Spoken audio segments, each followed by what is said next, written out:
पण माझी वागले पण संपली होती. 4.5 वर्ष जो वागले केली मी.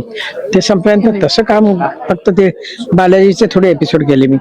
पण अदरवाईज काही काम नव्हतं. आय फाउंड की मराठीमध्ये मला विचारते का नाही, कारण मराठी प्रेक्षक मला ओळखतच नाहीत. खूप ब्लेस्ड, खूप खूप ब्लेस्ड. मी देवाचे खूप आभार मानते की मला खूप चांगलं आयुष्य दिलं देवानी, की चांगली माणसं दिली, चांगली लोक दिली. नमस्कार, मी निकिता मराठी मनोरंजन विश्वमध्ये तुमचं स्वागत करते. आणि मी जिंकून घेईन सारं ही कलर्स मराठीवर नवीन मालिका सुरू होते आणि त्या मालिकेतील बाई आजी आता माझ्यासोबत आहेत. कशा आहात? मस्त. नवीन मालिका, एक्साइटमेंट, त्यात नवीन वर्षामध्ये तुमचा नवीन चित्रपट सुद्धा आला. तुम्ही मराठी, आता मराठी मालिका, किती छान वाटतं तुम्हाला आणि किती एक्साइटेड आहे? खूप एक्सायटेड आहे की मला या वर्षामध्ये तिघी सारखा चित्रपट आणि मी जिंकून घेईन सारखी मालिका मिळते, मराठी मिळते आणि मराठी पिक्चर मिळालाय. त्यामुळे 2026 मार्च माझ्यासाठी माइलस्टोन असेल आणि फार आनंद झालाय, कारण फर्स्ट टाइम मराठी पिक्चर आणि फर्स्ट टाइम मराठी मालिका करते, ते इतक्या वर्षानंतर.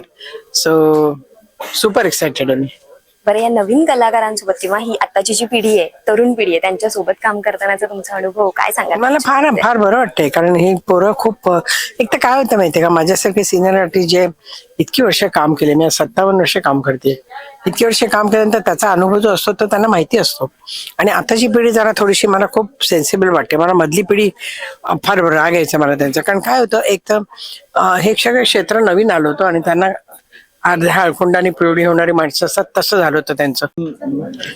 मी सिनियर आहे याचाच एक थोडासा फायदा असा होतो की त्यांना माहिती असतं माझं बॉडी ऑफ वर्क काय झालेलं आहे, काय नाही.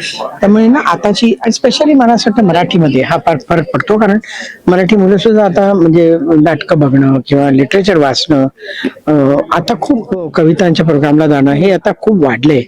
त्यामुळे तसे ते प्रगल्भ आहेत आणि तो एक थोडासा संस्काराचा प्रश्न आहे. पण मराठी मुलं रिस्पेक्ट देतात. मला कुठेही असं जाणवत नाही की कोणी उर्मट मला भेटले. आणि एक तर मला असं वाटतं की जे मेन जसं आता मी मेन रोल करते, मी जशी वागते ना तसं ते अनुकरण करतात.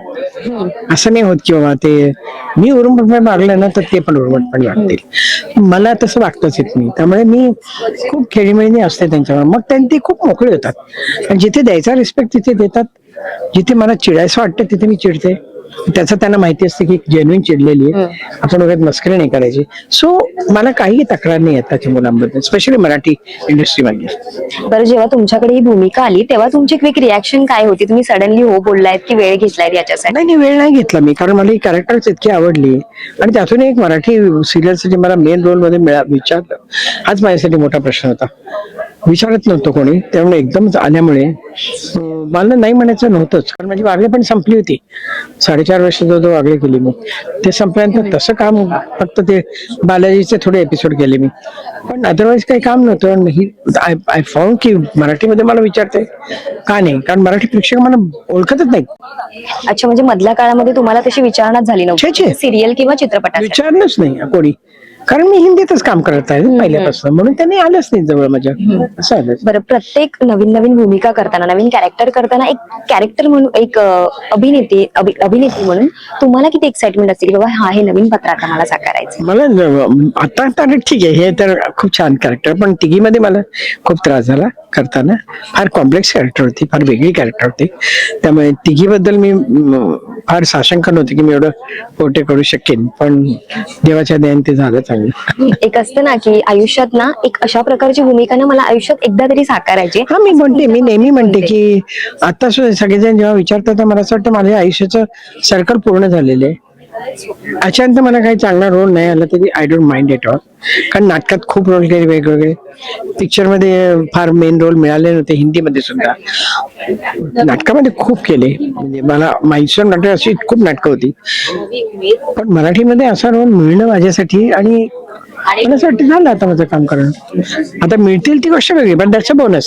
येस, म्हणजे आता मला वाईट नाही वाटणार की मला कोणी विचारलं नाही असं. म्हणजे इथून पुढे तुमचे काही प्रोजेक्ट अपकमिंग असणार आहेत की सध्या फक्त या मालिकेवर? आता ते हेच आहे, कारण खूपच बिझी होते मी. मार्च महिना, फेब्रुवारी माझा असा गेलाय. नवीन वर्ष तुमच्यासाठी खूपच चांगलं ठरलंय खरं तर, त्याच्याबद्दल तुम्ही काय सांगा? नाही, चांगलं आहे. सगळीच वर्ष चांगली असतात. काही वर्षात कामं कमी असतात, काही वर्षात भरपूर असतात. पण भरपूर काम आणि चांगलं काम पेक्षा चांगलं काम आणि भरपूर काम यात फरक असतो. त्यामुळे यावर्षी चांगलं काम मिळालं मला.